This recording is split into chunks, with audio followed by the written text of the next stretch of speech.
What should the organizations do to repeat offenders of tournament rules? That's what we're going to talk about right now. Welcome back to the channel. My name is Steve Chapman. What should happen to habitual repeat offenders of tournament rules? Are the penalties and fines harsh enough to make anglers realize that they can't break the rules? And if they continue to do it, are they really hurting the angler to his pocketbook or to anything else? Now, should the rules be harsher for anglers who continue to make the mistakes time after time after time? Should they progressively get harsher as you make the same mistake over and over? And do those fines really affect the angler? Does it affect their pocketbook? Does it hurt their reputation? Because this past weekend we saw Trey McKinney run the same no wake zone that he ran last year. He was penalized and probably had some sort of time penalty or something. But he didn't remember for the second time that there was a no wake zone on this exact spot, and he ran it.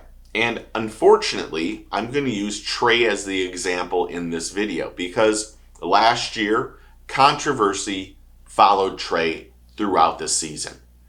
It was always one thing or another thing that happened. And some of the things were pushed away, and then there are other things that he was penalized for. But Trey is continuously making mistake after mistake, stupid mistake after mistake. And rule infractions happen to a lot of anglers. We saw more drama on the elites last year for disqualifications and rule infractions than we've ever seen. And we want the transparency of what happens, but we don't get that all the time. Not unless people come out and ask for what happened here. Why did this person get penalized? Bass's goal is not to hurt an angler because they need that money coming in. They need that great angler to help bring sponsors and other stuff in. But we need to be real. These infractions happen all the time, and a majority of them we don't know about. And there's a few anglers that will push it to another level, to that gray area that we don't want to talk about. And I'm not sure if the new rookies that are coming in and the new anglers that are coming in, if they're not reading the rules and learning the rules compared to the experienced angler who knows them like the back of their hand. But these newer anglers and rookies haven't participated at the level that they're at on the elites and on the invitationals, on the BPT. But most of these infractions seem to be happening on the elites these days. Do gaps in the rule allow anglers to skirt that gray area and sometimes break the unwritten rules of fishing, of tournament fishing? Now, I'm all for it, that the rules need to be enforceable. You break a rule, you're getting a competitive advantage, you need to be fined and you need to be disqualified or whatever it is. But the rules need to be enforced at all costs. Because when you're not enforcing the rules, you're allowing someone to get an advantage over the other anglers.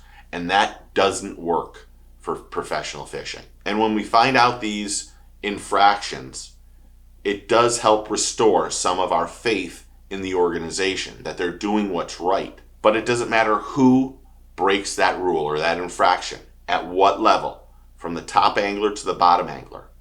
Everyone should be held accountable to the same set standards. And anglers that are habitual repeat offenders should be dealt with much more harshly than someone who did something minor. Still have to enforce that rule. But when you see time after time after time after time, the same people breaking rules, there's something that needs to be done. So here's my question to you, and I need to read it. Should fines go up after each infraction for that angler after the first person? Should it be $500, $1,000, $10,000? Or should it be just one $500 fine? That's my first question to you. Or after the first one? Should the angler be disqualified for the next tournament if the same thing happens? If you do it one year and you do it again the next year, should you be disqualified for breaking that rule twice? I think that there needs to be tougher consequences, tougher suspensions, and larger fines, and or a permanent ban from bass for a year, because these anglers are hurting the integrity of the sport and hobby. And when you're fined a very little bit, or it's just a slap on the wrist, other anglers are going to feel that they can do it and get away with it. And we can't have that happen, because then everything goes away. So what are your comments? Comment below and tell me what you think.